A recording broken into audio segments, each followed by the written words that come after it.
Yeah, we can start. Larry, it's good to hear from you again. You were here a couple, 3, 4 years ago, I guess. Yeah, try 7. 7? Yeah. Boy, time really flies when you're having fun. Amen to that. Yeah. Well, we're having some fun times the last couple days, so maybe we'll get us a couple nice ABCD setting up here pretty soon. We hope so. Anyway, folks, tonight our speaker is Larry Pesavento. And first of all, let's review that any money you make or money you lose is all because of your great efforts yourselves and not our responsibility. So keep that in mind.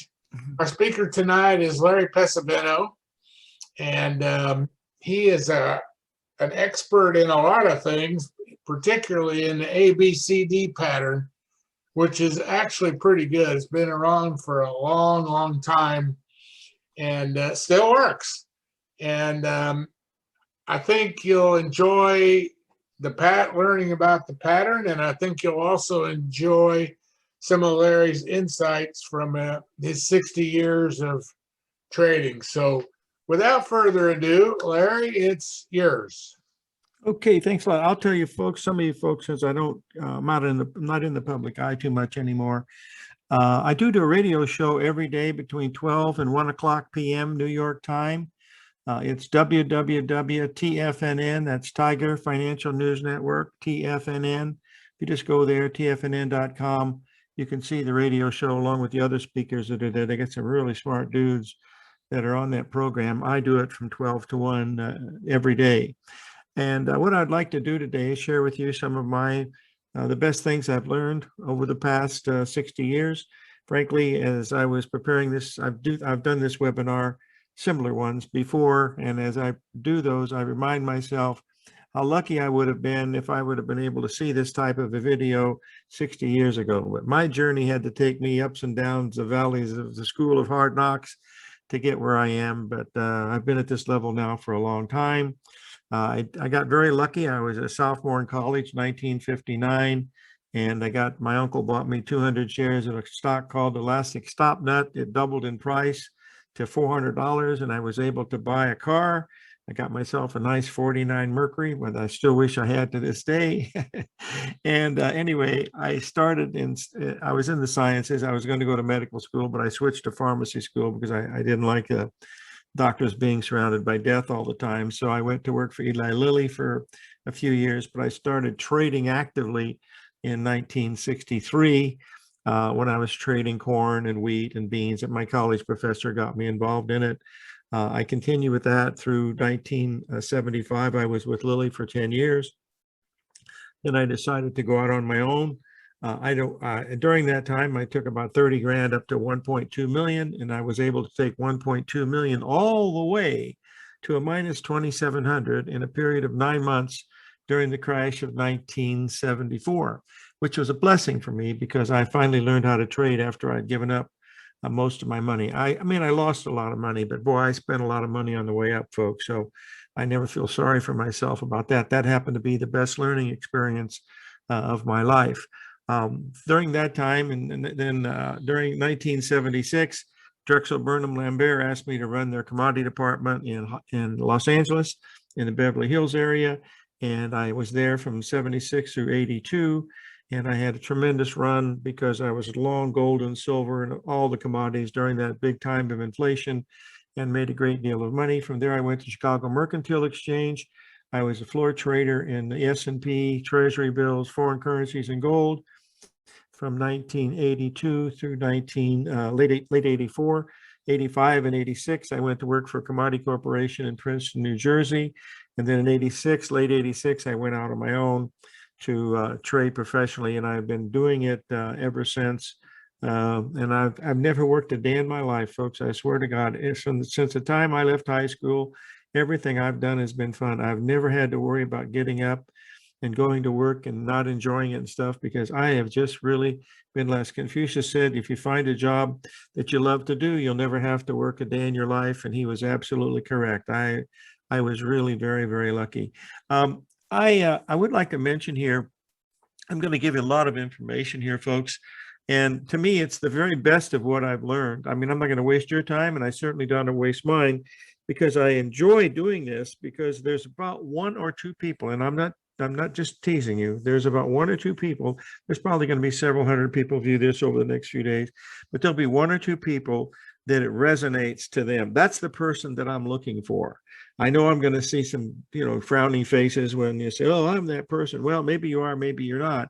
But what I want you to be able to do is to see some of the stuff that I'm going to show you, where it comes from, and try to think about what's been happening to some of these markets. And you'll see that nothing has really happened going on now that what's happened before. We'll have time to do some live, not live, but we'll do some charts for tomorrow. What happened today? Any questions that you have, I'll be happy to answer them, any way that I can. And if I can't, I'll certainly tell you that. So with that ado, I am going to get up and do the PowerPoint presentation here. First, I got to get this up first, and then I got to go up in here. And then I think we're almost there. Let's go to the slideshow and then go to from the beginning. Okay, tell me it's a 10-4. Are we on the same page here? Yeah, we're good. Okay, the Dallas AFT meeting, here we are. All right, that's me of about 5 years ago. I still had that same Tom Cruise look-alike that I've been haunted with my whole life. Okay, let's move on. This is a picture of Pythagoras. This is where my journey started back in California. Back in the early 70s, I would go to the Manly Hall Institute of Metaphysics up on Mulholland Drive, and I would look at all the beautiful paintings. This is a painting by Augustus Knapp from 1932. It basically depicts pictures of what they think Pythagoras looked like and what he did, because there's no written record about what he looked like or some of the things that he did. His formulas are sure important, but basically his life was spent with that pyramid, which is, the ABCD formula. You notice on that parchment that he's pointing to a pyramid. He's also got a proportional divider sitting right to his left. There's one on the left-hand side in the left-hand corner. You can see another proportional divider there. There's the tree of Safariel. But the most important thing about this, folks, is above Pythagoras's head is a triangle with 10 integers on it. And that's where we're going to spend a little bit of time today to explain to you how this fits into what Pythagoras did. Albert Einstein said that Pythagoras was the smartest man ever to walk on the planet. He said there was God and there was man, and in between was Pythagoras. He was that convinced that what he had done was so very, very important. Pythagoras knew, you can see the globe there. This was in 653 BC when he lived. And there's the globe in, the round earth. Are you kidding me? 1400 years before they found out that it was round. But he not only knew that the earth was round, he knew that it was the moon was 256,000 miles to the earth. He knew the speed of light, folks. He had calculated the speed of light by looking at the dimensions of the planets and how they moved. I mean, he was just really amazing. He was the first man ever to use the square root of numbers. The problem was people were so jealous of him that he had to go underground, and that led to the secret school of Pythagoras that we hear all the rumors about, the Knights Templar and all the other stuff, which I don't really want to get into. But remember this pyramid above his head. That's the one that we really want to spend time with, because that's about trading. You notice here, let's get up here. This is this pyramid above his head. Now, this is known as the Sierpinski triangle. This diagram comes out of a book that we're going to discuss in a little bit called The Non-Random Walk Down Wall Street by Dr. Andrew Lowe. He wrote that in 2001, that proved that the market was not only non-random, but it was predictable within limits. He said the market is chaotic. Yes, it is. But within the chaos are non-random patterns, and that's what we do. And if you don't believe in that, go watch Frasier, because it's on right now and it happens to be my favorite show. I'm recording it as we speak. Okay, now just take a look at this triangle. Basically, what this triangle means is if you take a dot like we see in A and you connect it to the two dots, if you do this over 10,000 iterations, you're going to come up with a pyramid that looks like the one below. This is known as the chaos game, also referred to as a Sierpinski triangle. And this is what mathematicians use. And when I'm going to show you Dr. Lowe's book in just a second. And folks, it's so heavily involved with formulas. And believe me, that's so far above this old cowboy's pay grade, I don't even want to think about it. So we'll go through this webinar here in about 1 hour. I'm going to go through here, and then the rest of the time we can spend asking questions, and then write your questions down if you do have any, and then we'll look at some markets, and you can throw some dice and see what's going to happen with these things. Now, when you're looking at a price chart, you're looking at a square. Within the square are two right triangles. As you can see, the hypotenuse of the triangles are Fibonacci numbers. You have the golden triangle in the middle. You have a circle within the square, and then you have the squaring of the circle, and then you get to the right is where we're trying to do is to find out where we are in the X and Y axis to see whether prices are moving where we think they're going to go. This particular chart was given to me by Bryce Gilmore, the father of modern geometry of the markets. He's written many books about it, and he taught me a great deal about the use and practical application of the summation of numbers of the Fibonacci summation sequence. Now, this other book, and this is another book that came out by William Garrett. It came out at the same time that, James Hurst came out with his Profit Magic of Stock Transaction Timing in 1972. This book cost $29 from McGraw-Hill, and his book was $8.95, The Profit Magic. And so this book virtually sold only 200 copies. And of course, The Profit Magic sold thousands of copies, but this was $29.95. But this describes the cyclical nature of the market. You can see we start with a square. The square becomes a circle becomes ellipse, and it expands by the number of the Fibonacci sequence, 618, 1.618, 2.618, and then to pi 3.14. Folks, do not be concerned about these numbers that I'm throwing out here. It's not important because you can do this so simple. It's a child can do it. Well, I'm living proof. Hold on here just a second here. Now, these are the patterns that I'm going to be talking about today. By the way, this is available to you. If you want this PowerPoint, you can certainly get it. Make it available, of course, but there's 12 buys, 12 sells, and we're going to go through the numbers. But I want to basically try to get you to realize that these numbers, they repeat over and over again, and I'll show you some of this repetition, but it's nothing to be afraid of. But the problem is to learn how to be a professional trader, it takes about 3 hours, and I've only got you here for about 2, so you're going to have to do that another hour on your own. So let's move on to the next one, which is basically the market can only do 3 things, folks. It can go up, down, or sideways. You can see it looks like a thunderbolt, and that's the ABCD pattern we'll be discussing quite a bit. Sometimes it goes sideways, sometimes it goes up, sometimes it goes down. What we're trying to do is to find these points along the way that tells us, yes, I think that's what it is.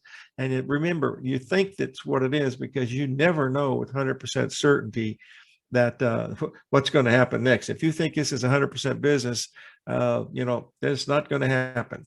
Okay, now this is the ABCD pattern. You can see A, B, C, D. And this is a bearish pattern where you want to be looking to sell at C. This is the bullish pattern. You have the opening price, the market rallies up, pulls down to a 61% retracement, and then rallies up.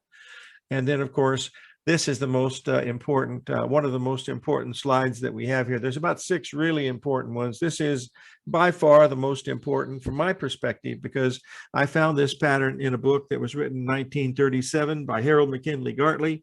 The book was $1,500 in 1937. That was a cost of 5 Ford automobiles. The book was given to me by a fellow who owned a investment center bookstore because I'd done a favor for him. So he made a copy of the book. It was a loose leaf finder book. It wasn't a bound book, folks. And it was about 600 pages, and it had all these patterns and stuff, which, I'm beginning, I was just a kid. I was 21, 22, I mean, nothing. So I found this on page 249 of the book. It showed this particular pattern, which basically shows the definition of a trend. If you have higher tops and higher bottoms, you are in an uptrend. If you do the exact opposite, if you have lower tops and lower bottoms, you're in a downtrend. That's the definition of trend. You have to know what time frame people are asking you about. If you ask the time frame of the stock market, are we in an uptrend or a downtrend? Well, if you say for the last 2 days, we've been in a downtrend, but for the last, since 2009, we've been in an uptrend. So it has to be defined by the time frame that you're dealing with here. So now what we're going to do is show you what ABCD means. Now this is GameStop, and I went back here back in February. Now you'll see the ABCD pattern. You see the high up there at 480. The market comes down, and rallies up to point C and then comes down. Now, here's what I'd like for you to do. This is really simple, but prove this to yourself. The formula for the ABCD is B plus C minus A equals D. So all you have to do is you put B and C together. Okay, you add those together, and then you subtract A, and you're going to get the low of 38.70. And the low is supposed to be around 38.90, I believe. The low is exactly 38.70. And then, of course, it started to do some rallying. But I'm going to give you some ideas, whether you follow through with them, it's going to be your, here's the ABCD pattern in the gold market. I'm going to show you a lot of charts, folks. And remember, you're only going to get part of it. So you just, if you like it, fine. If you don't, it's no big deal. I just happen to like it a lot. All right, this is the Treasury bonds on a weekly basis. You'll notice up there at the top when the bonds were at 190, everybody was telling us that, oh my God, here comes negative interest rates. Well, we don't have to worry about that anymore, do we? But there's the big ABCD there. You can see it. It went above where we thought it was going to go. Our price objective was 188. It went up to 192, and of course they've been beaten up really badly here over the past 2 years, telling us all the way that interest rates were going to be going down, and they did in mortgages and stuff like that, but not in the bonds. The bonds interest rates, moved up a little bit because the bonds started to collapse, or not collapse, but they broke down, by quite a bit. Okay, now here's another one. This is a head and shoulders pattern. The reason why I'm showing you this is for Tesla, because this is part of what Dr. Andrew Lo did with his book, The Non-Random Walk Down Wall Street. He looked at all the different patterns. There were 800,000 permutations or samples that he took over a period from 1962 to 1966, 800,000, and he quantified these patterns, made mathematical assumptions on these patterns, and then gave the statistics in the book, which is about 600 pages of the most wildly complex formulas that you could ever imagine. I break it down to real simple because I already knew this stuff worked. He didn't have to prove to me that the market didn't work. So here's where we're going to move now. Is this is what the this is a Dow Jones. I'm in the wrong. This one snuck in here, folks. This is a reverse wave for 3 drive to a top pattern. This is out of sequence. So, my bad. All right, let's move on to the next one here. There's the one I wanted to see. Here's where we are now. We're in the process of doing this right now. This is an expanding triangle. This is one of the patterns that Andrew Lo looked at, but all of these are mathematically correct. And that's why I'm going to show you some of these mathematically. These are just not figments of your imagination. If you can find the number sequence that you're looking for, it gives you a really good idea of what's happening in the market. So we have to remind ourselves that that's what we're doing here. And this is the same thing in the weekly. You see here on the NASDAQ, it backed up. I don't know what's happened to my webinar thing here, folks, but I'm out of sequence. I'll be in sequence in just a moment, but I don't understand what's happened here. Hold on here. Let me move back one. I got to go one otherwise I got to change this. Hold on just a second. I had this thing all ready to go, and I don't know what's happened. All right, let's move back a little bit here. Go back previous. It's okay. I'll be able to cover it up, but this is how numbers started, folks. This is from about the 13th century BC. A man named Al Jazeera, an Arab scholar, came up with the idea of going from Roman numerals to arithmetic numbers by using numbers 1 through 10, and each one is a 1 is 1 angle, a 2 is 2 angle, a 3 is 3 angle, 4, 5, and all the way out to 0. So that's how that all thing started. That was around the same time that Fibonacci came out with his paper called Liber Abaci, 1242 AD, that talked about the freedom of numbers and the Fibonacci sequence, which we'll talk about in just a little bit here. Okay, now this is the Fibonacci spiral, the spiral mirabilis, and what you're looking at in the market here is markets can either expand, as you can see here, or they can contract. And that's what you have to decide where you are within that. And we're using these numbers as a way of deciding whether the market is going to go up or whether it is going to go down. And here is the Fibonacci mollusk itself. I keep these on my desk. These are 50 million years old. They're the oldest things on our planet, but they are the Fibonacci spirals. And that's what we look at when we're doing these things. So I keep it as simple as possible, folks. We're only looking at about 4 or 5 numbers. You can do this real easy. Son of a gun. I don't like this. I'm really out of sequence here. Shut the front door. I don't know what happened. I'm okay with it, but I've really shaken me because I wanted to go through the sequence of Andrew Lowe first, and now I'm out of sequence. Sorry, boys and girls. Ask for your money back. Okay, this is a very important slide, folks.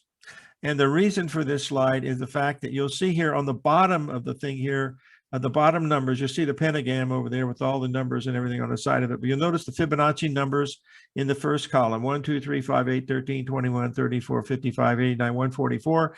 And then you'll notice what happens in the sequence here. If you take the two numbers, you add 1 and 1 to get 2, 1 and 2 to get 3, 5 and 8 to get 13. You can take any two numbers, folks. Like right now, we're at 5 and 18, and that comes out to 0.6154. Take your wife's birthday and take your birthday and add it together. And by the time you get down here to the eighth integer, right here where it's 21 plus 34, your wife's birthday and your birthday divided is going to come out to exactly 0.618.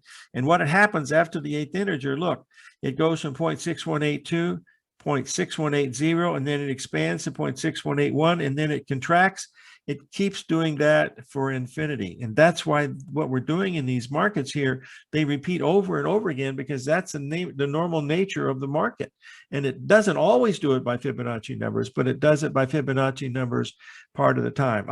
This is the one I wanted to go to from the very beginning, because this is where it all started. On April the 17th, 2000, Andrew Lowe wrote a paper for Business Week saying this alchemy may yield pure gold. And in that, he said, look, we've looked at 800,000 patterns of NASDAQ, New York Stock Exchange, and American Stock Exchange. And we've looked at that 34-year period, and we found that not only are there patterns like head and shoulders patterns and triangles and double tops, double bottoms, all of these things are there, and they are repeatable. And not only that, they're predictable within limits. Well, this basically refuted Burton Malkiel's work on random walk down Wall Street. What Dr. Lowe tried to say is, yes, the market is random. He said it's not random. He said it's chaotic. What Burton Malkiel's book should be the chaotic walk down Wall Street, because within the chaos are these non-random patterns that repeat over and over again. I've been doing this for well over 50 years, and it's pretty much predicted what I thought it was going to do. But I'm just a little old country boy out of here in Tucson, Arizona. Okay, now boys and girls, the next chart, and I know I got this right, the next chart that I show you is the most important in your whole life of trading. And if you get this one right, you get all the rest of them right. And here it comes. This is where it happens, boys and girls. You see this? You see this slot machine that's telling me you can win 4,000 coins? You see that? All you have to do is put in a quarter and you get 4,000 points. Look how nice it is. It accepts bills from $1 all the way to $100. Nowhere on this machine does it say I've taken in $1.2 million than I've given out. Nowhere does it say you have no chance of beating me long term, correct? No, it's telling you what to look for, these flashing lights. And that's how Las Vegas operates. In order to be a professional trader and to be successful, you have to think like the slot machine. Winners think, how much money I can lose. Losers think, how much money I can win. And that's why you have to change your thinking. Think about Las Vegas, folks, with all the flashing lights. I mean, all that stuff, how you can win, $2 million playing Keno or being a world-class Texas Hold'em player or something like that. But, that's not what it's all about.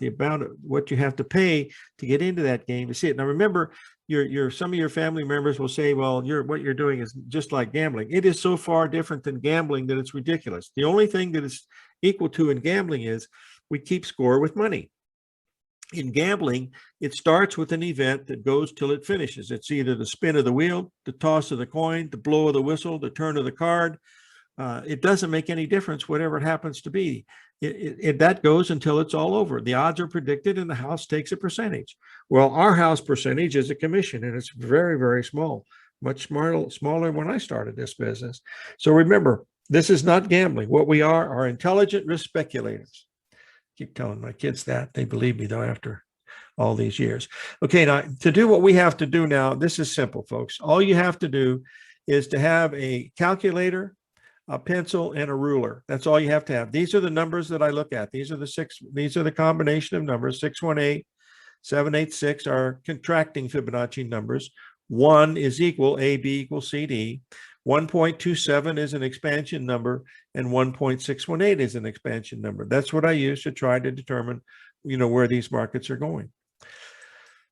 Now, this is from Leonardo da Vinci's book, the Codex book, written in the 15th century, was bought by Bill Gates in 1982 for $26 million.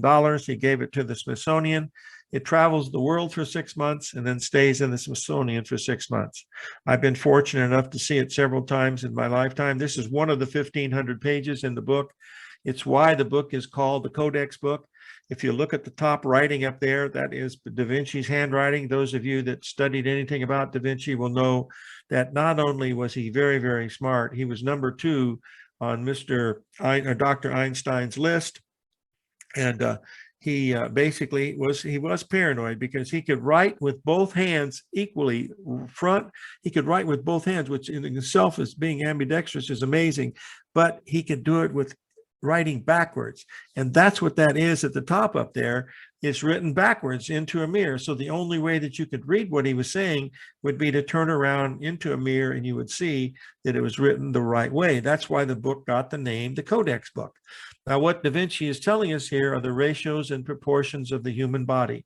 And he's showing you the ratio between the ulnar and radius, tibia and fibia, from the top of the head to pubic crest to your knees, to your feet, and all your metatarsals and tarsals and your knuckles and all that stuff is all related to 0.618 that you can see here on the bottom. Well, this was nothing new because 2500 BC, this was also found in a pyramid doing the same type of thing. The pyramid was showing you that the ratios of the human body are in this spiral, which is nothing more than this DNA spiral that you're looking at right here. You can see the spiral 1, 3, 5, 8, 13, 21. And if you know, you get down to the far left, it comes out to 0.618.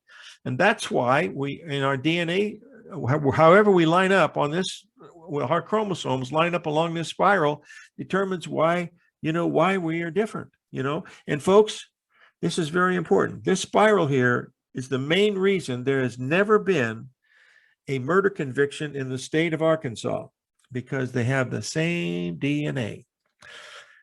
That was a joke. I can hear the laughter. Okay, hold on.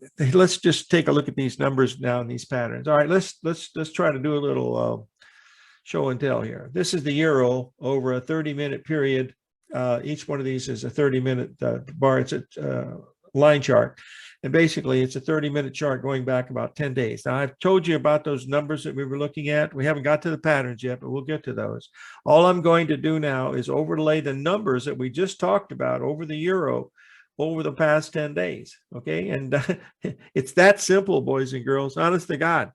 It really is. Now, if you start looking for the ABCD patterns that are in here, you'll be able to find those. That'll help you. You can see the trend changes down here at the bottom. We start making higher bottoms. Okay, we're still making lower tops, but we're making higher bottoms now. So the market's getting ready to turn.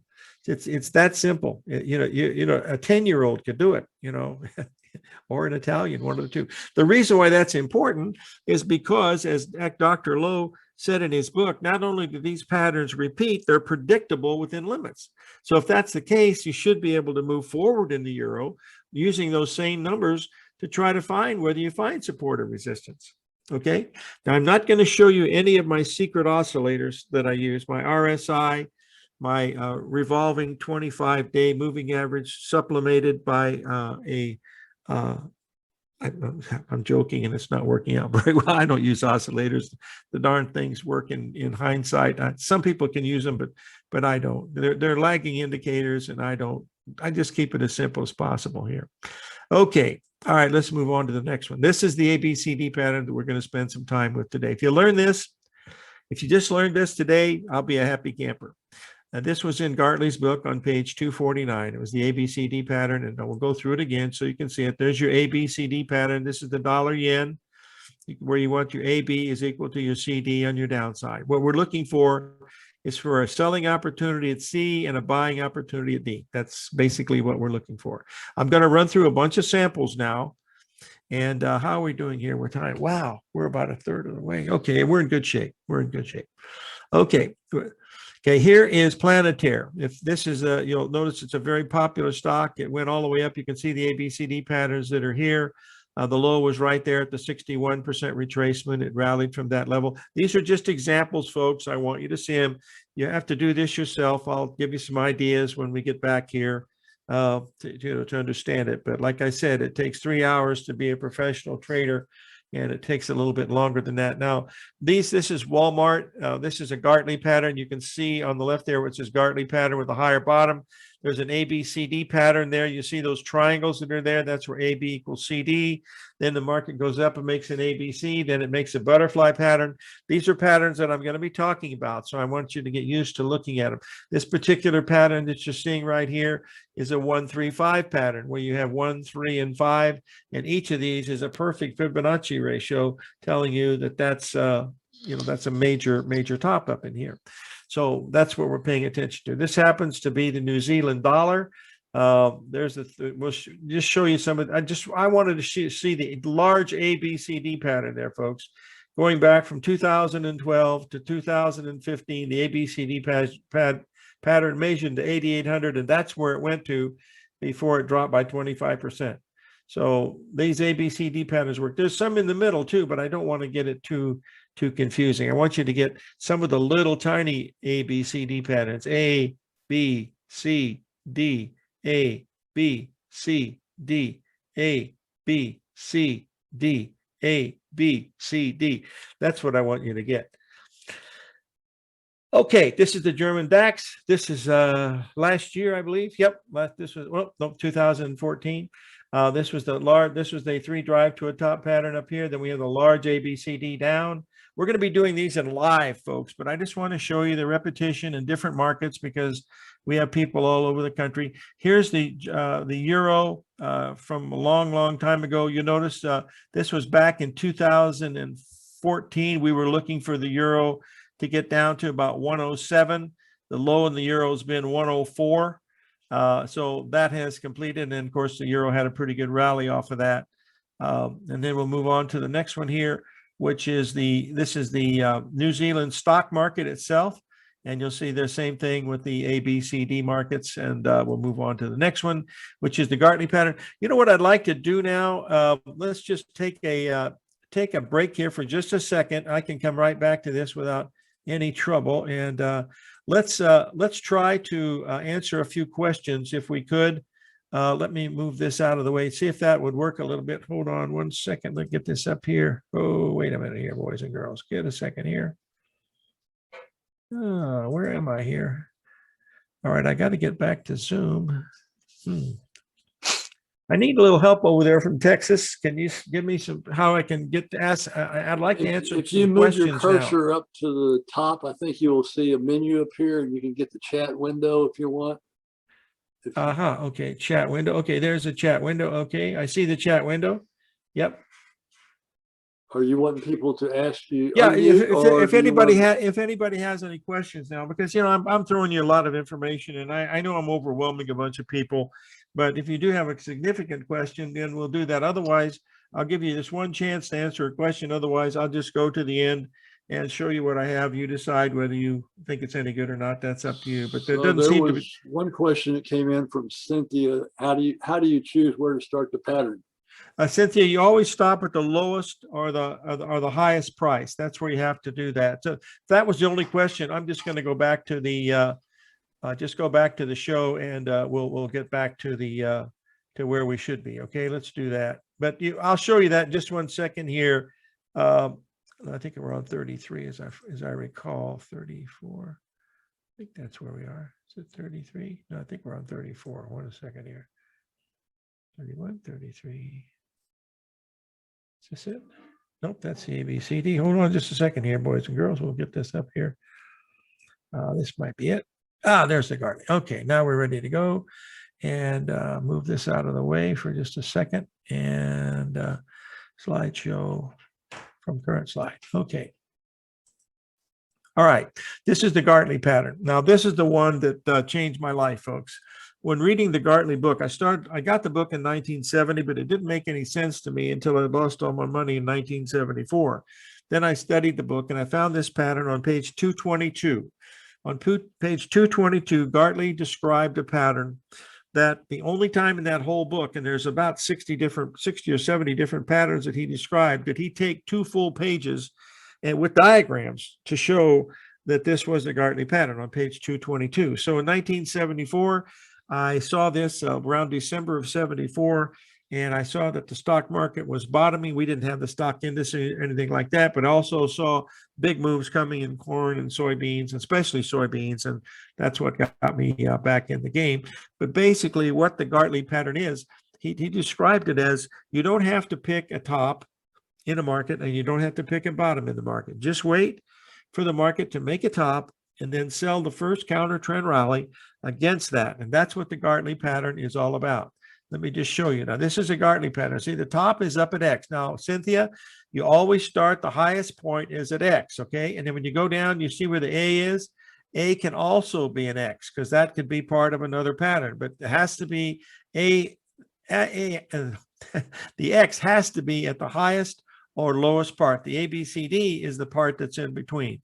This takes a little while to look at it, but the Gartley pattern basically said you're trying to sell a lower top, okay, and you're not trying to pick a top. So that's the ideal situation. This is what we're looking at in the stock market here.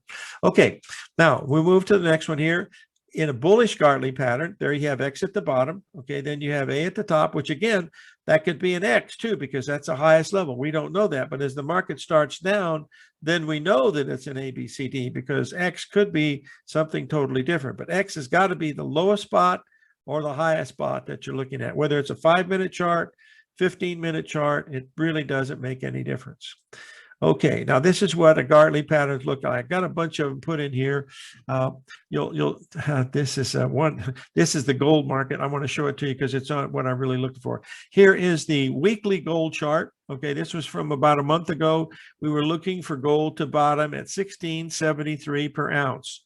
The low on the gold contract so far, folks, has been 1672.50. And we've rallied $100 an ounce since that point. Now, that is a perfect Gartley pattern. You see the high up there. Okay, there's your A point. Your B point, it comes down and it rallies up to the 0.618 retracement, as you can see.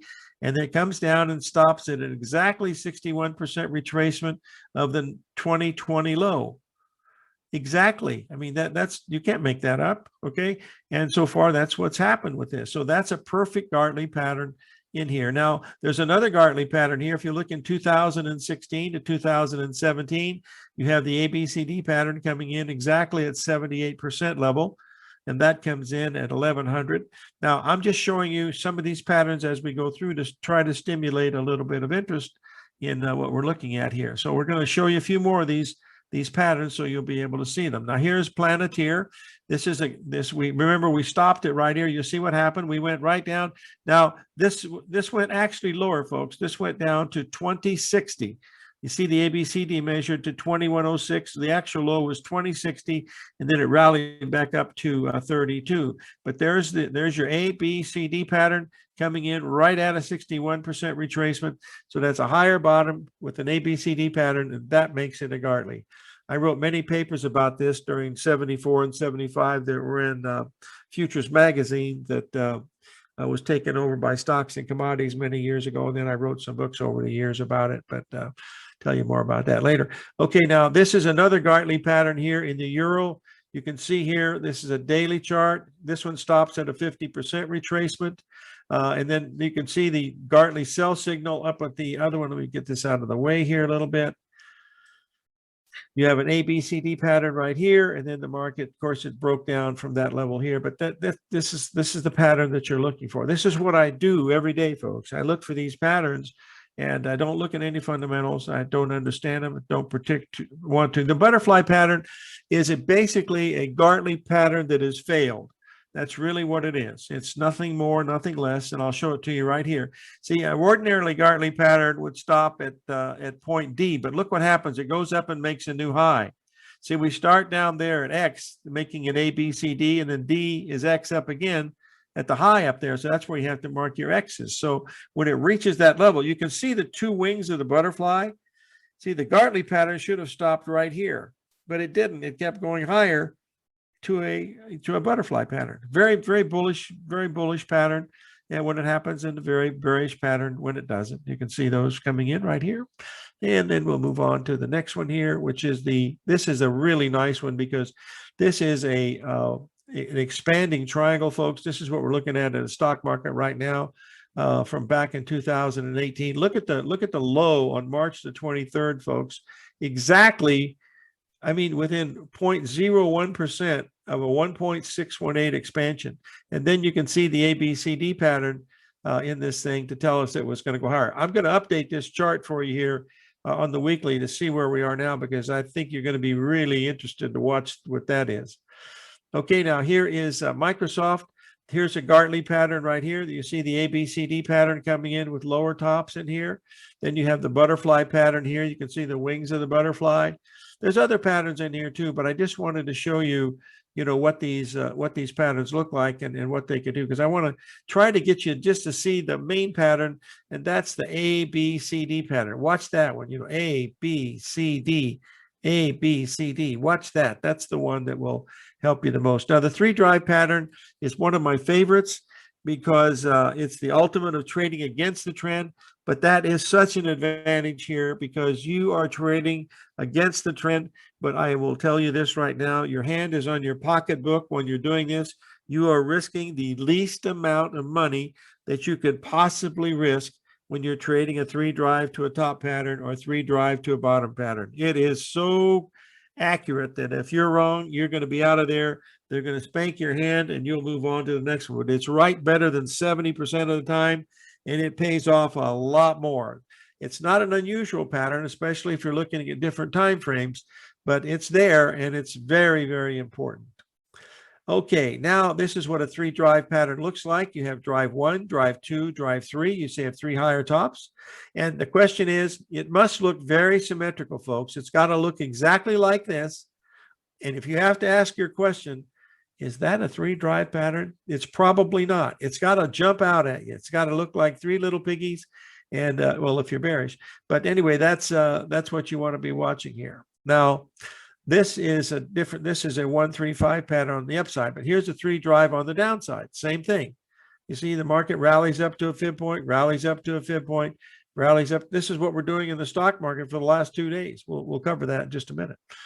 Okay, and then this is a 3-drive pattern here in the SPY on the weekly. We're going to cover that a little more in depth a little bit later. Same thing here in the Dow Jones Industrial Average. This is ABBA when it first came out. Alibaba, Mr. What's his name? I can't remember his name. Ma. 1, 2, 3 drive to a bottom here. Here's what was introduced. Okay, it goes from 99 down to 82. There's where your first really buy signal comes in. There's a right. You can see the 1.618 expansion right here. There's your 3 drive to a bottom. This is why it's so perfect, folks. You buy it there, and if it goes against you by a heartbeat, you're out of there. And if you want to, you can wait till the close. I never do, but you could wait till the close and see whether it closes in your favor or not. But this is a terrific pattern to learn to do. This is it on a 30-minute drive with the euro and the yen. This one here is an S&P. We're going to cover these up to date, these, of course, as we look at those. This is the bottom, March 5th, 2009. There's a giant 3-drive to a bottom pattern. You see the first bottom in November came in at a 1.618 expansion. The final bottom that came in on March the 9th was a 1.27 expansion. And this was back in, I think this was on the 9th of March. I came out and said that this was going to be the largest rally that the stock market had ever seen since 1938. That was on March the 5th of well, it came out on the 5th, and we talking about on the 9th, but it turned out it's still rallying. So, I was right on that one, but who knows? Anyway, let's move on here to the next one here. This is from the old days back on the floor of the Merc when I was there in 1982. I was doing some articles for the Wall Street Journal, and I wrote this down, 3 drives to a bottom pattern. That bottom came in at August the 9th of 1982. That was a major, major bottom there, looking at from October to January, October, February, and into August. It was just a huge, huge bottom. Of course, that was the bottom. That's when the Dow hit 540, That was August the 9th, and the S&P was trading at 103 at that time, and here we are at 4,100. So, okay, now this is a tick chart of the pound versus Canadian showing a 3-drive pattern, and this is the Dow Jones Transportation with a 3-drive pattern, and this is the British pound, a 3-drive pattern on the bottom on the weekly. And here's the gold GDX Gold Miners Index. You'll notice those two ABCD patterns where they measure to. The low on the GDX, folks, was at 30.35. We were looking for it to be 30.80, 30.60. The low is 30.35, and we're up around 34 right now. That was a major bottom in that gold market. That's when that gold hit the 1673 level. Okay, this is the Hang Seng Index over in Hong Kong. You'll notice here we had some big Gartley patterns at the 78% level, 2 of them coming together right there in March at 2150. No one ever thought the market could rally there, and boy, it took off and went all the way up to the 78% level. So those are just a few of the ones that we're paying attention to here right now. This is Roku showing a 3-drive to a top pattern. Again, you notice that the time difference between 1, 2, and 2 and 3 are equal. That helps a lot in defining it. This is the Dow Jones Transportation, 3 drives to a top. But then here's where we had the COVID, and now we're making 3 drives to a top in it. Again, this is the dollar versus the yen on a 4-hour chart. You can see these are the same parallel channels doing the same type of a pattern that we're looking at. I'm going through quickly because I want to get to the live stuff so that you can see how this stuff works in real time, and it's not just made up, but who knows. And this is the S&P cash. We've since gone higher, which we'll discuss here in a little bit. This is we came all the way down to here, of course, and then went right back up again where we hit that magical 41.80 in the S&P here on Friday, but we'll talk about that. This is United Airlines. You can see the Gartley buy pattern here in 2016. There's your ABCD pattern right at the 618. Then you make an A, B, C, D 3-drive top pattern in that, and then it comes down and it went up, and now it's backed off a little bit. And this is from the Elliott wave, folks. I don't know the significance of this, but let me see if I can get this out of the way. Yeah, there. Oh, no, that won't work. Let me move it out of the way here. There we go. This is what this is telling you. What Elliott is saying is this was the high of the stock market on September the 3rd, 1929. The Dow reached 386. 1932, July the 5th, it was trading for 41. It went from 383 to 41. Then it went up, and then 1942 was the war. And then we had 1966 was the high of the market for 14 years. Then we went sideways. This is when we broke out of 1,000 in the Dow, and then we started going up. There was the crash of 87. Looks like it was nothing, but it wasn't nothing at the time. And there's the dot-com bubble. There was the housing bubble. And here's where we are now. And these are the numbers we're looking at here. 13, 21, 34, 55, and 89 is in here too, I believe. So something big could happen sometime this year. Let's move on to the next one. These are the typical trading errors. You should read those when you get a chance. These are from my good friend, Mark Douglas. He wrote his book, Trading in the Zone, here in the office here in Tucson. And he was a very, very dear friend. We lost him about 5 years ago. But typical trading errors that you probably go through: you hesitate, you get in too late, or you jump the gun, you get in too soon. You don't define your risk, which is the number cardinal sin that you can't do in this business. You have to put your risk in advance. That's number 4. Number 5 is you get out of your winning trades too soon. You leave money on the table. You let a winning trade turn into a losing trade. But you have to have some discipline doing that. You got to do that by preparation, folks. And the only way you can do this is learn it by baby steps. That's for sure. Now, these are the things. This is a trade management. I'll let you read this because I don't want to read this stuff to you. I'm not a very good reader, but read it. It'll give you some pretty good ideas. But here's what you want to get to be a consistent winner. You want to identify what your edge is. My edge is I look at these patterns and I know what the numbers are. When they're wrong, I know I'm wrong, and I get the hell out of the way. That's why I know I redefine every risk on every trade I have. My risk is always between $300 and $800. I accept the risk of everything that I do because I know without doubt, after all these years, that they work. And I really don't act without hesitation. I monitor my susceptibility to market errors. I have to do that because I'm an emotional person just like everybody else. But folks, I don't look at the monitor. That monitor is not your friend. It's your mortal enemy. Because if prices are going up, you're feeling really good. If prices are going down, you're feeling pretty bad. They keep going down, down, down. What are you going to do? Pretty soon it's a good buy here. Well, there's a good buy house, good buy car, good buy boat, good buy wife, and you got to start all over. So you don't want to do that. Pay yourself when the market gives you money, and always remember that you're consistent because you don't violate these principles. And that's what we're looking at. Now, we've gone through just about what I wanted to go through. Now we'll end the show here and we will get to where I think people want to see. And that is what the markets are doing right now. So let's get up here and take a look. Let's start out here with the stop and P, and then we will do some things. Here's what we were looking at for the stock. If you remember, well, just let me show you what we were watching here. I write a newsletter every week. It's quite popular. Anyway, let's just get this up here. I'll show you that this was the pattern that we were looking at here in the S&P for this week. We were expecting the top to come in here. You see, we have this 3 drive to a top pattern. It went higher than we ever thought that it could. You'll notice this area right in here, but we weren't interested in picking a top here. If you remember, what I said was you wait for the first retracement back, and there it was. There's your high at 86 on Friday. The market gapped down.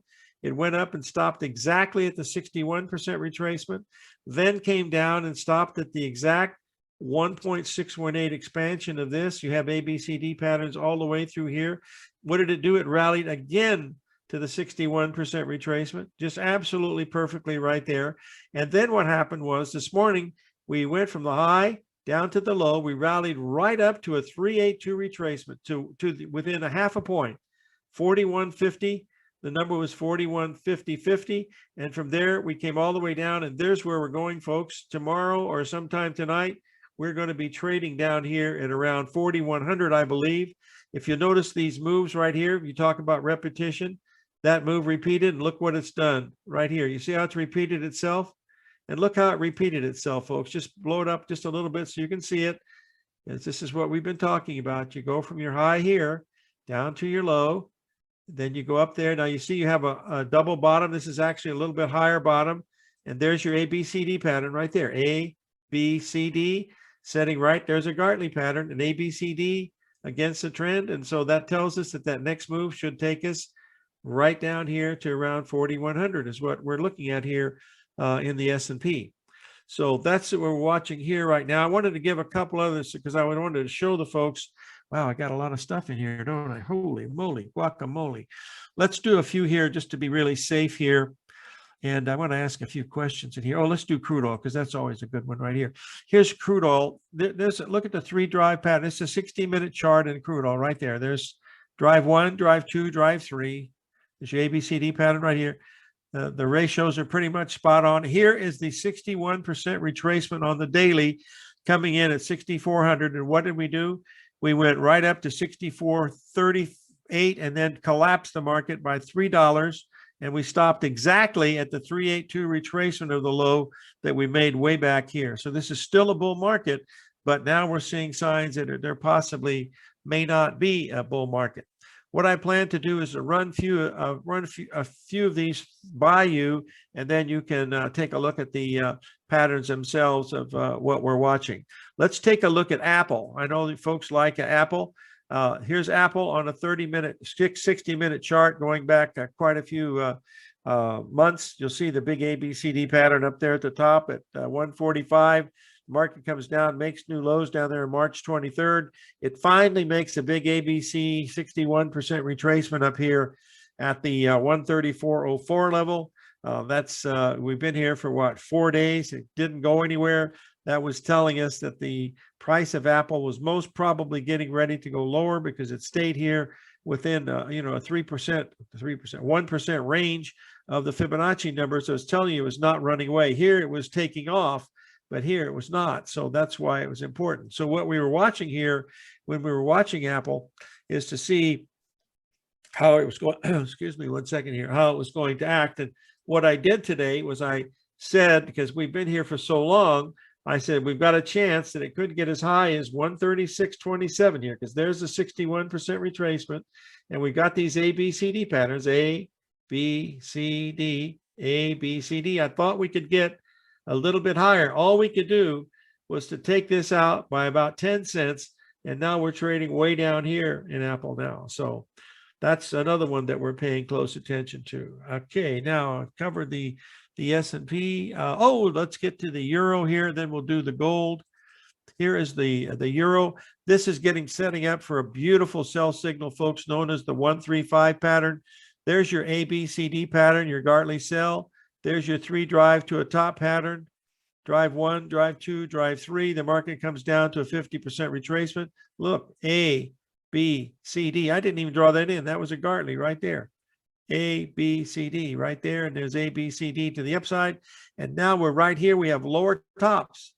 That's a bear market, folks. So get ready to sell the euro in the next few days. It's going to be a pretty good one, I think, because we've rallied here for 14 days. So we're very, very overbought, just like we were here. And then look what happened. So, okay, let's move on to the next one here, which is we're going to cover the FTSE, and then we're going to cover the DAX.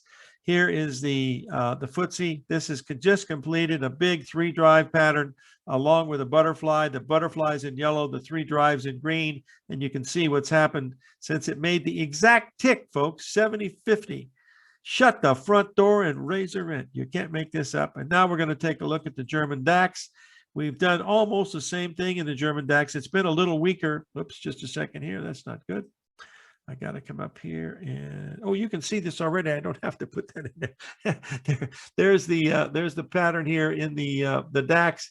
Has just completed the 1.27 level here. So we've completed 1 hour. So why don't we see if there's any questions out there that we could answer, and I will. And if you have something that you want to see that you'd like for me to look at, I will be more than happy to look at it. If you have an interest, I'll give you a little commercial here.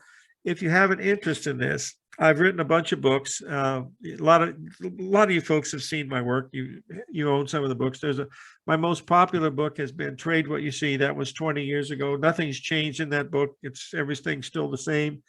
And then I have a new book out called The Floor Trader's Handbook, which is my pride and joy. That basically proves without any doubt at all that these patterns work and why they work, why harmonic numbers work, why your stops are so important, how you cannot predict the future but can still make a great deal of money by just doing a few simple things like learning how to manage your risk. And that's what it's really all about. It's a 90-minute video, and then it's also 90 pages of handwritten material that shows the stuff that I've been using for all these years. And it mathematically, I had a mathematician do it. That's how I know. It mathematically proves that it works. I mean, it's just that simple. But let's take a couple of questions. First, I wanted to show you lumber here, folks, because this is a lumber chart going back a couple of years. You'll notice here, this is nothing more than a 4x4 Gann line from down there in Texas. I believe he was from Texas. I think he's around the Lubbock area, as I recall. But you'll see the first retracement was 38. The second one was 61 of the 38. And what we did, folks, you're not going to believe this. This is hard to believe, but look at that price up there at 1,400 and something. The high today in lumber was, I believe, 1,370, and it closed $100 lower. In other words, it went up the limit and down the limit. So we probably made the high in lumber today. Whether that affects the housing market or not, I don't know. But that's really wild action when you see that, because it'd been up for 16, 17 days without a correction. But being limit up to limit down today tells you that somebody took some profits. So that's about it. Okay, Dan, why don't we ask some questions here if we can, and I will be happy to answer them the best I can. By the way, the cost of the book is $197, and it's worth every penny. Yeah, and it also comes with a 3-month subscription to my newsletter that I write every week for the Trade What You See folks. And then it also comes with my daily videos. I make videos just like the one I was making for gold tonight. You know, what we're looking for in the gold market, the one in the S&P, I've already showed you what we're looking at there. And I make videos and send those out to you to show you, the patterns that we're looking at, to remind you. And then I send emails, and I have a few special reports. You would be entitled to that for 3 months, and you would also get the book. And so that's pretty much it. Okay, go ahead, Dan. So if anybody wants to unmute their mic and ask a question, that's fine. I'll read some of them off the chat here. Well, Donald asked, can you talk a little bit about the ABC extension to 127 or 1.618? Sure. We can do that pretty easy. Let's do it the easy way. Let's come up here and we'll grab us a little chart here to take a look at it. Let's just look at the S&P here. Since we got this one in the move, let's move it over to a 60-minute chart right here. This would be a good one to take a look at. All right, this is the S&P here over the past. Just give me a second here. All right, the first thing we want to do now, Cynthia had the question, X always has to be up here, correct? So that's X. So we're going to do, let's do it this way, folks. There's one or two people out there that are going to like this. So here's how you have to learn to do this yourself. This is how I learned it.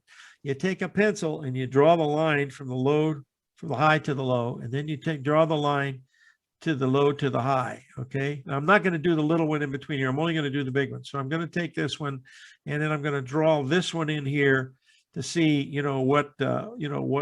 where it was supposed to go. I'm not going to do the little one. You can see the little ones in here too. There's an A, B, C, D here in the little, but I don't want to do that. The question that was asked to me, how do I know whether the A, B, C, D leg is going to be either exactly equal, or is it going to be a 1.27 expansion or a 1.618?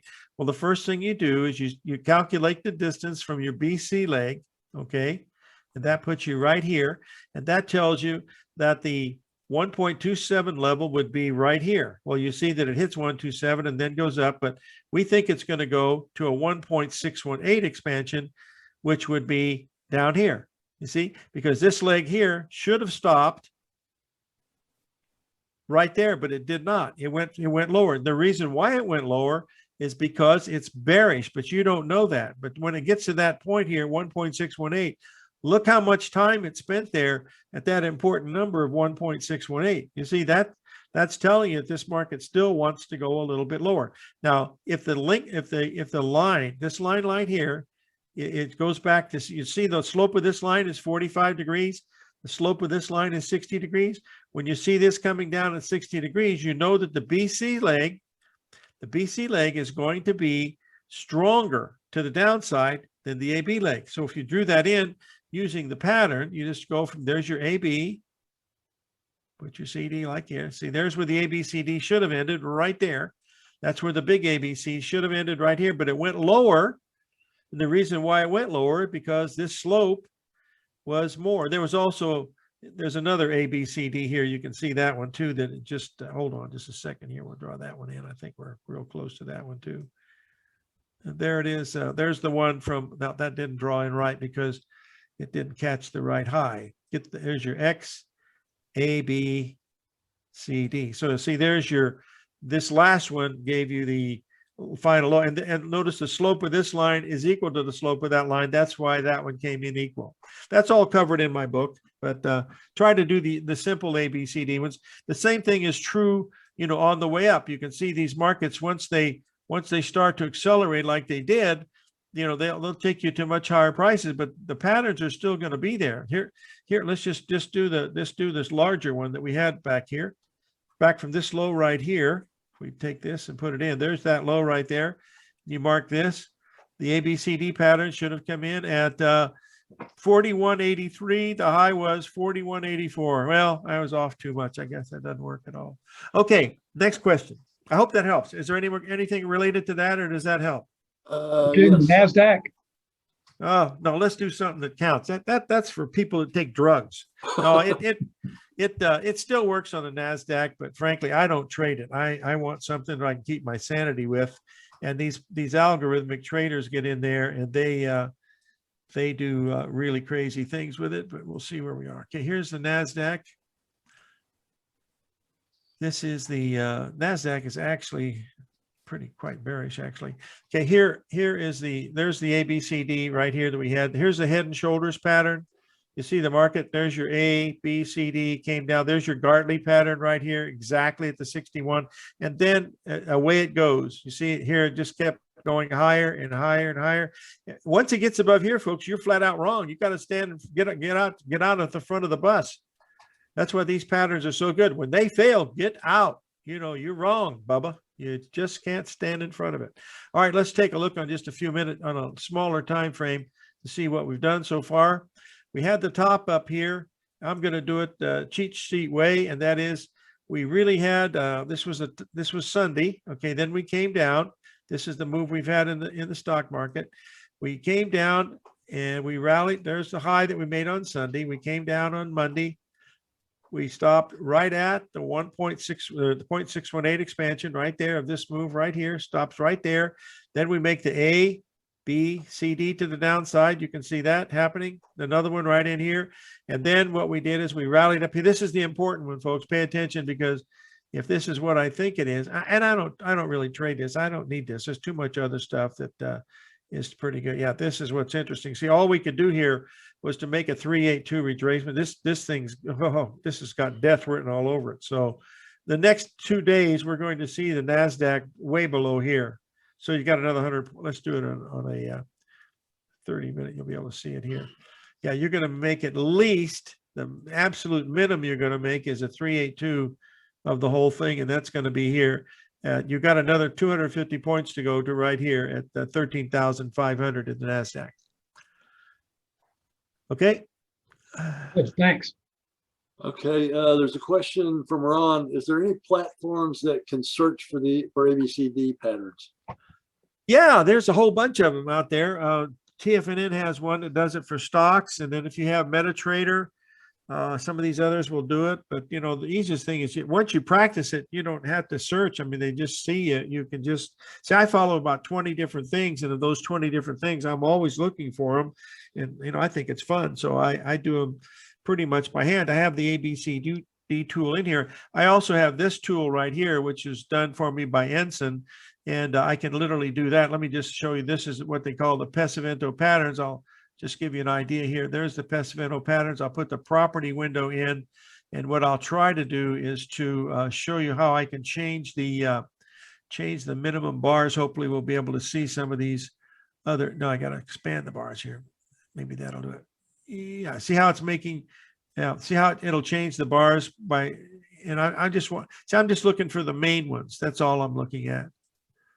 But there are people that do the ABCD patterns. But remember, the ABCD pattern is only perfect, and perfect is when you have this. See, if you have a perfect ABC, time up, that's perfect. But it only does that 40% of the time. The other 60%, this is going to be 1.27 or 1.618, and it's going to be determined by what it does here. See, if it comes out of here really fast, you can bet that this is going to be larger than this one. It's just that simple.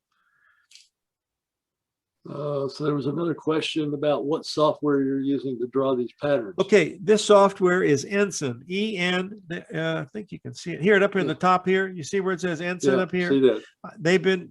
I've been with them for 35 years. They came down to Pismo Beach, where I was trading at the time back in '85. They were starting this company, and they had heard that they'd heard from a couple of people that I knew what I was doing. Probably a big joke, but then, anyway, they came down to spend the day with me, and they stayed a whole week. And I happened to have one of the best weeks I ever had as far as number of wins and losses, and they were impressed. And so they made this software for me, and it made my life a whole lot easier. And that led to the beginning of this in late '85. Out of Lubbock, Texas. I got a phone call from a doctor, what was his name? Andrew Calkins, I believe his first name was. And he said, I want my wife to learn to be a trader. And I said, well, where did you get my name? And he said, well, I called the exchange, and they said that you knew what you were doing. And I said, well, I don't really do that. And he said, I'll pay you $5,000 if you'll take my wife for a week. And I said, I can't teach her to do it for a week, but I'll continue on after a week if she'll pay attention. Remember, we don't have the internet. We don't have email. All we've got is, telephone. So I had to do all this by telephone. And we just had these charts come out. They didn't come out till '83. So it was all new. And so she came up and she started Monday morning. She opened up her purse and she put $500 on the thing. And I says, what's that? He said, that's the first $500. You get to keep that, but you don't get the other $4,500 until we make money on the week. And then you can have the rest. I picked up the $500. I gave it back to her and I says, put it in your purse. I said, I don't need the money, and I'm not going to do this for the money. I want to do this to prove to you that it's right. Well, we had a really good week. I ended up teaching her boys a few years later. And anyway, that's how I got started doing the teaching. And since that time, I had probably over 35 years. I think I had 1,000 people. I don't get much anymore because I don't advertise. And most people just flat out lazy. They just don't want to do the work. And you can do it. I mean, this is, gee whiz. I mean, there's nothing, add, subtract, multiply, divide, draw a straight line. Give me a break. There's nothing magical about it. What you got to do is focus on the risk. That's the whole key. Hey, let's take a look. Do you have another question? Yeah, somebody wants to look at Tesla. Oh, Tesla. Oh, I love that stock. Hey, I was going to do that anyway, because that was in Andrew Lowe's book. Where is it at here, Tesla? I think it is somewhere. Where are you, Tesla? There. I'm going to have to go to the archive and pull it up. Just a minute. Just a second, boys and girls. Only take me a minute. Go to layout. Go to Fang. Open that up. And Tesla should be right there on top. And bada bing, bada boom. Here it is. Here's Tesla. If you remember in that PowerPoint, this was one of the ones I wanted to show you about Andrew Lowe's work. He basically quantified head and shoulders pattern. The left shoulder must be higher than the right shoulder. The distance between the shoulder and the head and the shoulder have to be equal. That makes it perfectly symmetrical. So you have a lower right shoulder, higher left shoulder, your head is equal, the time is set up, and that's it. And look what it does. It comes all the way down to here. Then it makes a really nice ABCD pattern right there. Let's just clean some of that stuff up so you can see it easy. See, there's your bottom right here. And then what you do is you're looking at an ABCD pattern. There's your X, Cindy. There's your A leg right here. There's your B leg. There's your C leg coming in right here at 707. The difference between 707 and 618 is very small. Look where it rallies to. Rallies right up to here, which there's your 61% retracement here at right this level right here, which is 770. And the high was 780. So right on the money. Let's just double check to see if that's an accurate number. There's AB right there. And your CD leg should come in right about there. Notice the moving averages. You see the moving averages that I use here? Very important.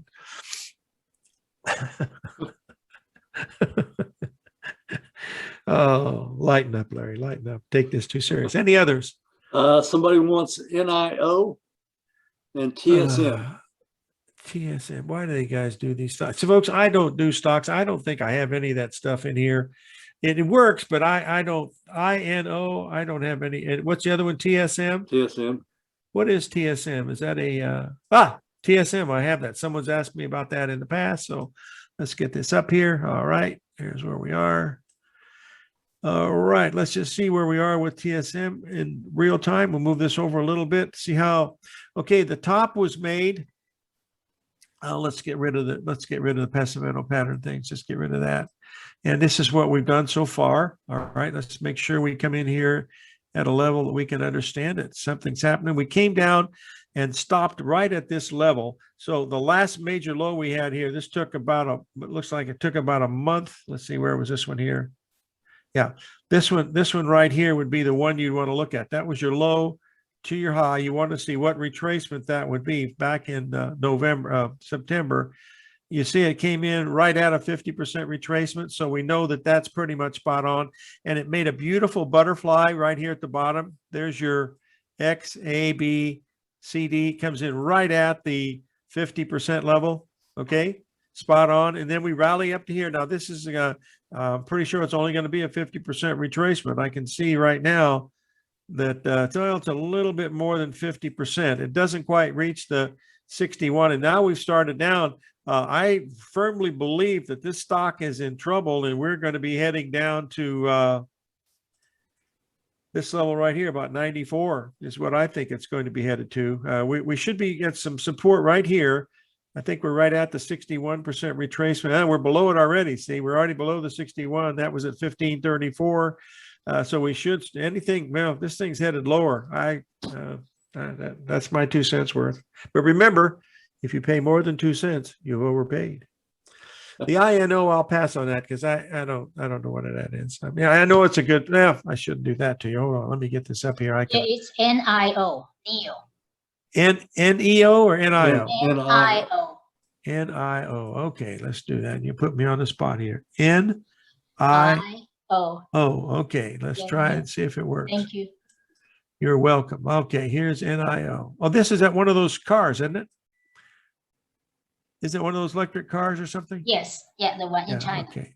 Would never trust a car that you can't hear, boys and girls. That's okay. Here is where we are right now with this. We've had a nice run in it. It's gone from $3 to 64. It had a nice run up. We've had some nice ABCDs here. This market, when it gapped up like this was really important. Whenever you see a gap, that tells you there's something unknown going on.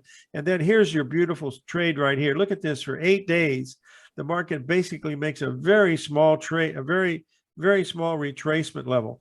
And one of the things I teach is watch the 382 retracement on that, and you'll see that was just, well, even not quite to the 382, but what it was doing now, it's completing 3 drives. There's drive 1, drive 2, drive 3. There's no symmetry here, so all it's doing is that's somebody hit that damn thing. Hold on just a minute. Let me get rid of that.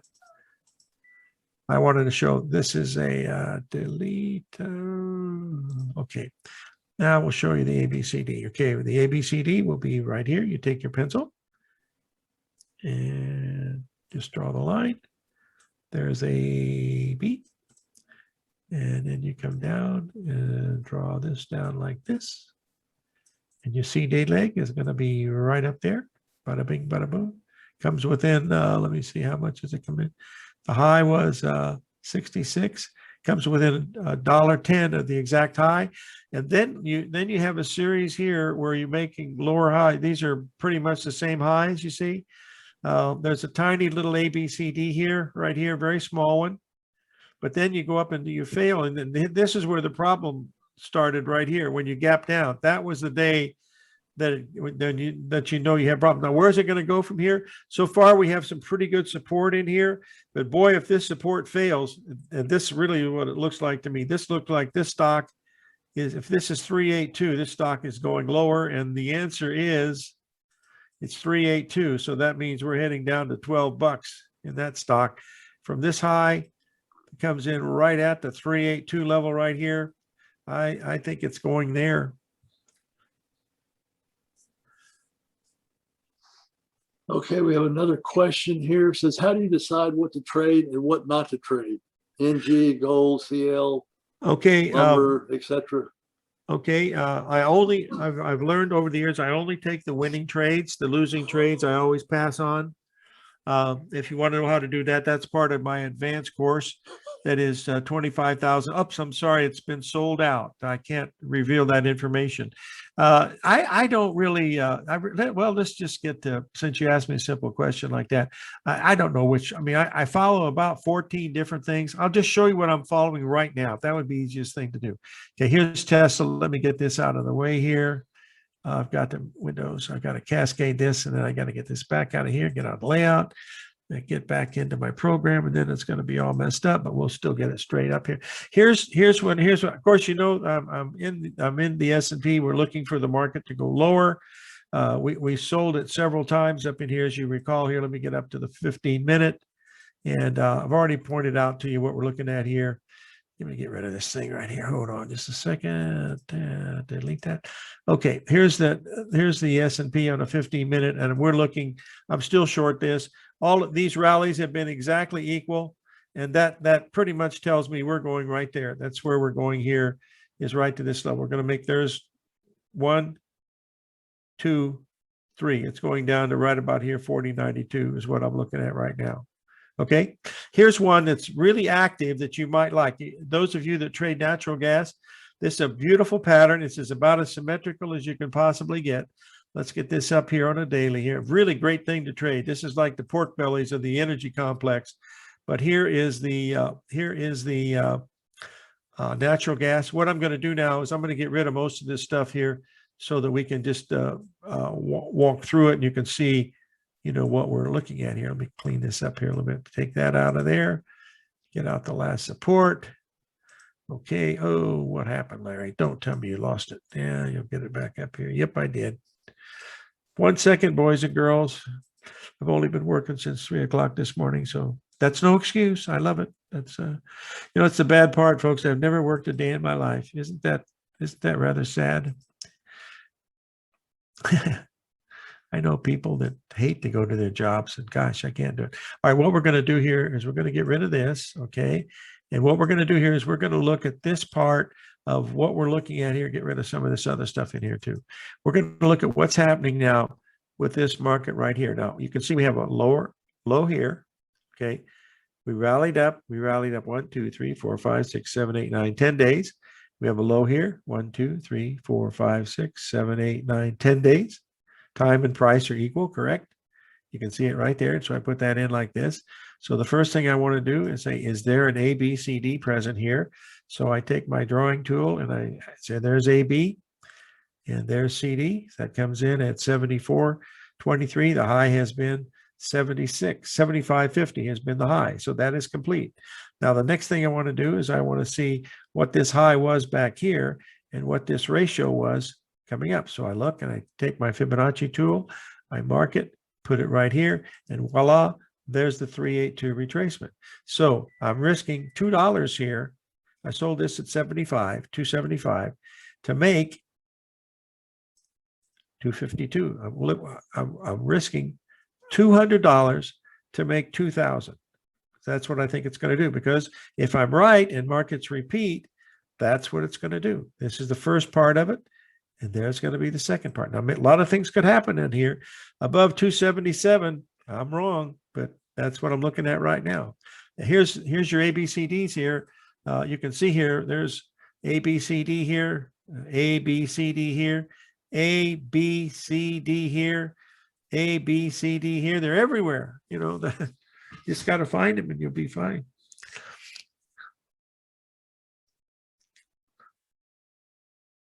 Another question?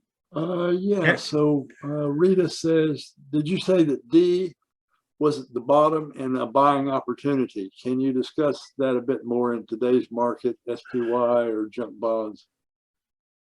Junk bonds. That's what she says. Oh, she want to look. WHIYX, that's probably a mutual fund, I think. Yeah, right? no. I follow WHY. Yeah, that's I worked for Drexel Burnham. I worked in the same building as the junk bond king. I used to park in the same parking lot as Mr. Milken. He got mad at me because my Ferrari was bigger than his. I was driving a Chevy. No, I was driving a different kind of car, but not like his. He drove it. Okay, here is the this is the 30 years of Treasury bond market. You see, we've had a little correction here. Here's this is the junk bond market. Of course, I've got to do this. I just look at this because I don't trade this at all. But it's been extremely bullish. I mean, it really has. I mean, look, this thing didn't even back off at all. From the low that it made back here, it only made a 50% retracement. And look what they did to the Treasury bond market. This is top quality stuff, boys and girls. They just massacred this. This is telling you there's something really wrong in the economy, but nobody's paying attention to it. But I am. I don't know if it means anything, but we'll see. That's all it's doing here. Well, here's a pattern here. There is a pattern here. Let's just look at it. There's your ABCD pattern right here. There's A, B, C, D. And if you drew it in with just using the pattern tool, which you could do really easily. See, there's your 3 drive to a bottom pattern. Let's blow it up and prove that it's 3 drives. You see here, there's your A, B, C, D pattern coming in right about here. Let's just draw it in so we can see it. There's AB right here. There's CD right there. Count the bars. 1, 2, 3, 4, 5, 6 bars down. 1, 2, 3, 4, 5, 6 bars down. Now, how hard is that? Does that help? I guess it did. I don't see her typing in anything. Okay. It says, thank you, Larry. Watching how the ABC comes out of the beginning of the C leg helps the read to what expect on the 127 and 1.618. Sure Really does. amazing info that really works. Send me that $20 tomorrow. Haha. I use that term a lot. In fact, I had a really really interesting. I met a young man from Canada, just who's going to be a spectacular trader. He's just a young man. And I chatted with him for a few days. And then today he started chatting with me, but I only get a student probably once every 4 or 5 months. And he was really, he's going to be really good. He's got the right mindset. I know he's going to pick this stuff up because I see what he's doing already. He's done a lot of reading of Mark Douglas and a lot of other things. So all I got to do is polish him up a little bit, but he's going to be a superb trader. And I'm looking forward to doing that. All of my students that stick with me will make it. I mean, I don't give up on you. If you're gonna want to do this, I can teach you to do it. You just got to give me a chance to do it and take baby steps. I can do it. But most people just flat out don't do the work. You know, you got to do some mental work. You got to do some physical work with the charts. You got to prepare yourself, you know, mentally especially, and decide what you like to trade. Everybody gets involved with the S&P, and you know, that's my third or fourth one down on the list. I got gold, crude oil, and soybeans are much better than the bonds. The bonds are a terrific one to trade too. So, Well, I don't see any more questions. Does anybody have a question? You can unmute or you can type it in.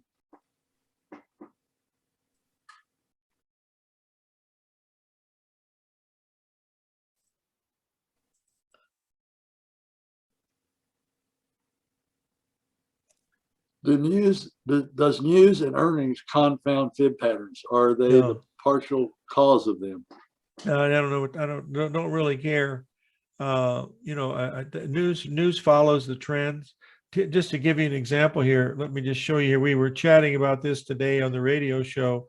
Let me get this up here, and we'll take a look at Netflix, because it was a perfect example of the thing. Here's Netflix right here.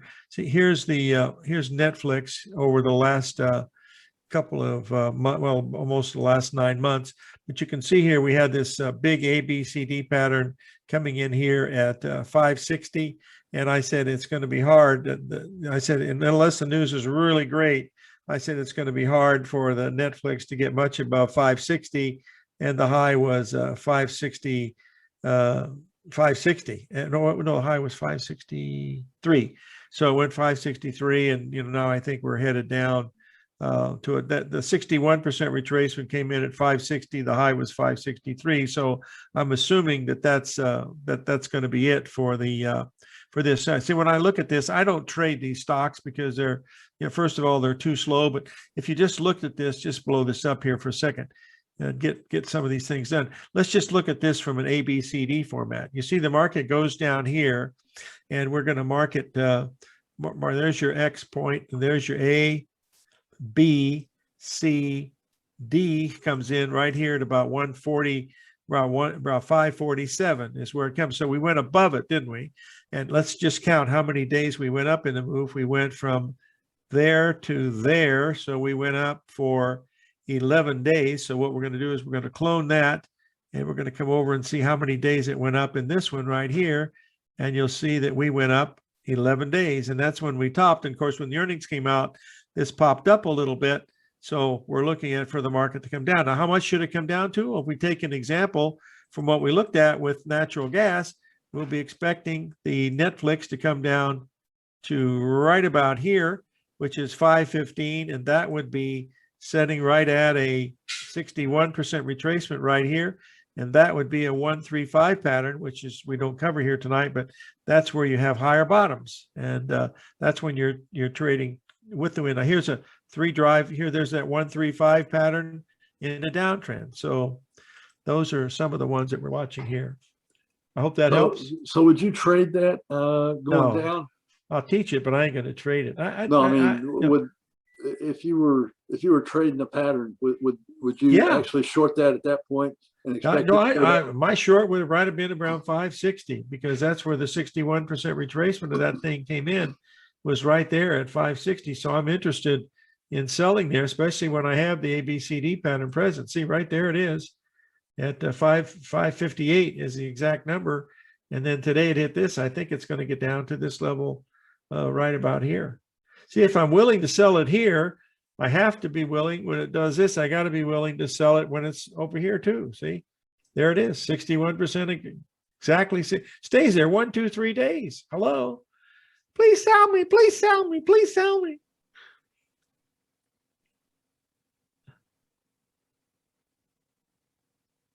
Let's see. Well, the sun is riz, the sun is set, and I ain't out of Texas so yet. which of your books describe your ABCD approach in detail? The Trade What You See book. But if you wanted to really understand why markets work and why ABCD is so important, then I would suggest you get the Floor Traders Handbook, and I will include the other book as a gift. I will give you the other book, Trade What You See, as a gift if you buy the Floor Traders Handbook. And you also get 2 months of the newsletter and the daily videos and the patterns, emails, any special reports that I have. I also have that radio show that you can listen to from 12 to 1, TFNN. You can also do that too. So, but I've always loved Texas. I bought a house in Texas in 1976 down at the Onion Creek Country Club down in Austin, Texas. His next door neighbor was Darrell Royal. The problem was the family didn't want to move to Texas. And so I had to sell the house. And fortunately, somebody wanted to buy the house next door to Darrell Royal. So I was able to sneak out with a small profit, actually, instead of losing 15 grand. But I love Texas. I liked everything about it. So there's a question, any recommendations for someone that works so hard to measure exactly and tries to pick spots to the perfect fibs? Lighten up. It ain't that easy. I mean, it's not that hard to do. You don't have to be perfect. See, it comes down to risk control. You certainly don't have to be perfect. I know some people are perfectionists and, they think if it comes within, 1/10 of 1%, it's not accurate, but it's how much you have to risk when you get to that point. That's not hard to do. You just lighten up and do the patterns and practice them a little bit. You see, you don't have to be absolutely perfect. See the difference here. Look, here's your 61% retracement here. Okay. I don't know if it's going to get there or not. Look what happened here. See, it made the 61% retracement and went above it here, went above it here, went above it here before it finally started to go down. You see, so I'll tell you what that person's doing, Dan, and that person is looking at the monitor, and the monitor is not your friend. It's your flat out worst enemy because you're looking at that damn equity going up and down, and that's not what you want to do. Go look at something else. If you're trading natural gas, go watch NEO or go watch, put you to sleep, go watch high grade bonds or something, or treasury bonds, something like that. And then you've got, then you've got something that you can deal with. But you don't have to be perfect in this business. This is simple. It's just add, subtract, multiply, and divide. You're trying to get to a spot saying how much you have to risk to see if I'm right. That's not hard to do. Hey, Larry, you mentioned buying the Floor Traders Handbook and you get the Trade What You See for free. Where do we get that? Oh, what you have to do is you have to email me, larrypesavento@gmail.com. Okay. Just send it to larrypesavento@gmail.com. And I think the folks in Texas will get you the PowerPoint here. Another book that I think everybody should have, a lot of people don't have it, is Reminiscences of a Stock Operator by Edwin Lefevre. It's a story of Jesse Livermore. And I think that's something that people should really look at because I think it's very, very important. And of course, Mark Douglas's books, Trade with His Own, Disciplined Traders, are really good books too for the mental part of this. Somebody says they missed the part about the course details. Could you repeat those? I don't have any details on the course. If you have an interest, the best thing to do is to give me a phone call. It's 520-241-5793. Anytime after 10 o'clock New York time, I'm free. The early part of the day is the busy part of trading. I'm usually done by 11 o'clock. So I'm actually to answer things. I charge a one-time fee of $3,000, and that includes everything for how long it takes me to get you to do it. But most people, they're just, it's not the cost itself. It's just that they're lazy. They don't want to do the work because the first thing you have to do when you learn to do this, you've got to understand why prices go up and down. The first thing you have to do is to see the prices go up and down. Then you got to ask the why. And the why is, how you find point C and what happens at point D. Why does it expand to 1.618 and why does it go way past 1.618?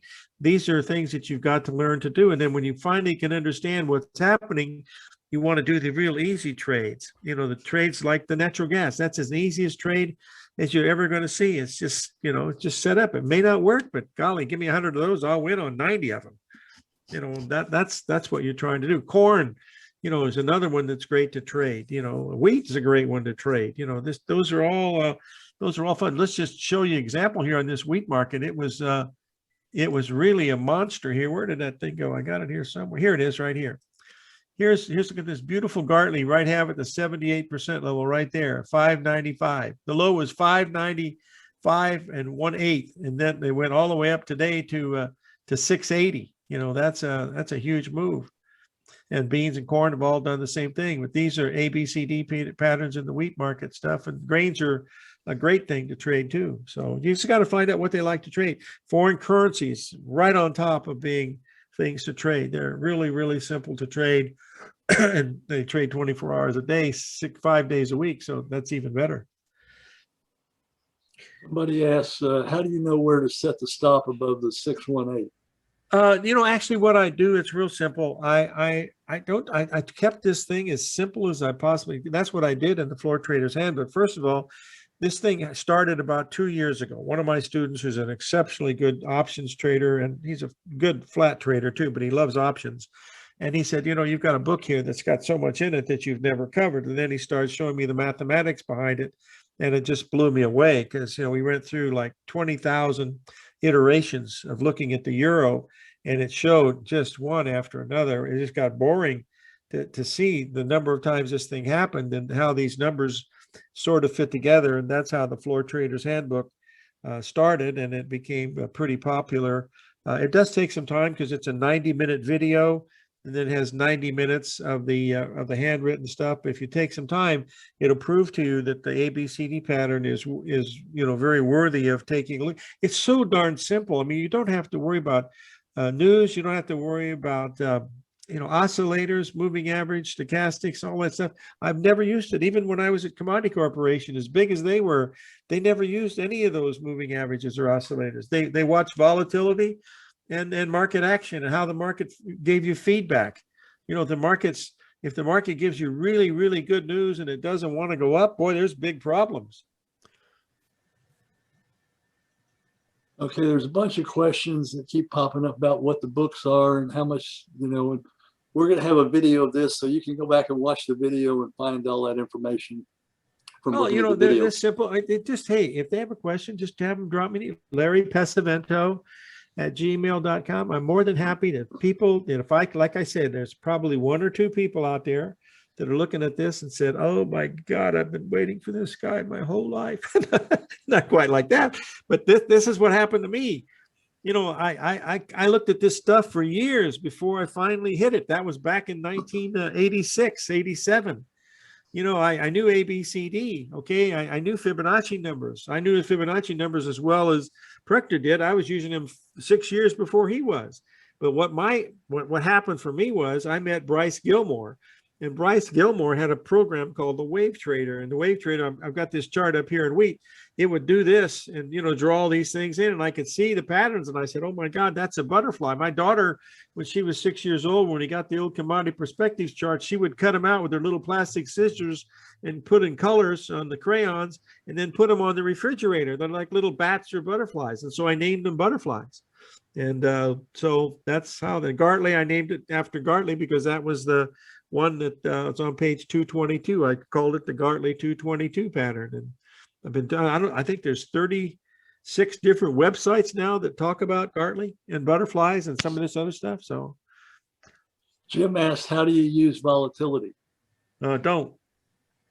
My volatility is in my price action. That's I don't do the VIX. I always stay long the VIX, especially at low levels like we have now.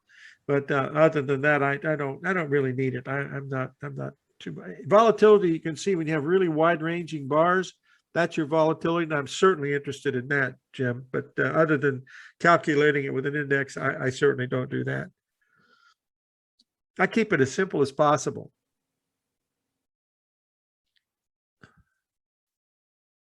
Well, I don't see any more questions. Well, I want to thank you folks for inviting me. And Well, thank you. That was I hope, very interesting. We'll cover some of these things. If you do have an interest and you want to see the newsletter this week was quite good. We got a lot of compliments on it because we're at a real critical level in the market. And for people to pay attention to it, I'll be happy to send you out a copy if you'd like to see it. So just Larry Pesavento at gmail.com. And again, my phone number is 520-241-5793. The radio show is tfnn.com. And it's at 12 o'clock until 1 o'clock. They start around 7 in the morning, but my show is from noon till 1 o'clock. And then that's what I usually do.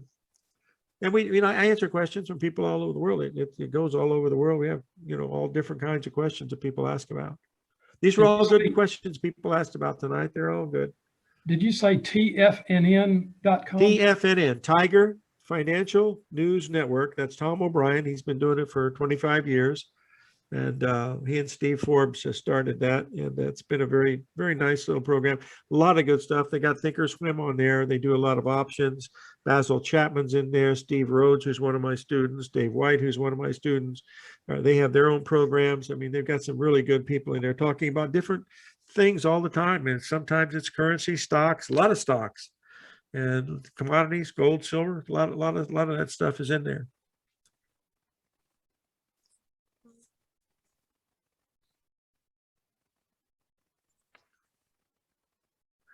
Okay, well, that was really great, Larry. We really appreciate you taking the time to. Well, I share that with appreciate us. you giving me the opportunity to do that. I really do. There's if you can just learn to do ABCDs, you've paid your price. That's all I can tell you. Okay, well, with that, Okay. we'll close it down and see you guys next month. Thank you for joining us. I appreciate it, folks. It was really great. Thank you. Bye-bye. Bye-bye.